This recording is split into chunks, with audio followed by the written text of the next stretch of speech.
perezida Donald Trump ati leta zunze ubumwe za Amerika ntizigiye kwemera ko abakristo bakomeza guhamwa muri Nigeria.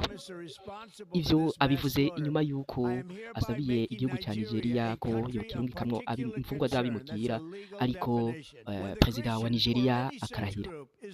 Donald Trump avuga ko agahamo karimo kabera muri Nigeria gakorerwa abakristo karengeje urugero, aho avuga yuko amamiliyoni y'abakristo bamaze kwicwa.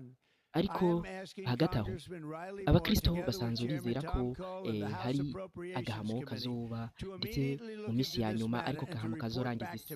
Ariko abenshi mu bizera ako gahamo kazoba bavuga ko ari agahamo kazoba kariko kaba gakorerwa abantu base gusenga inyamaswa hamwe n'igishushanyo cayo.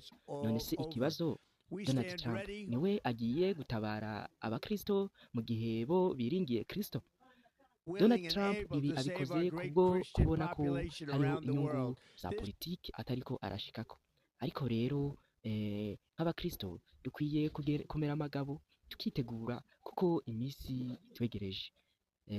Mwakoze gukora. This is not going to happen. The killing of Christians is not going to happen.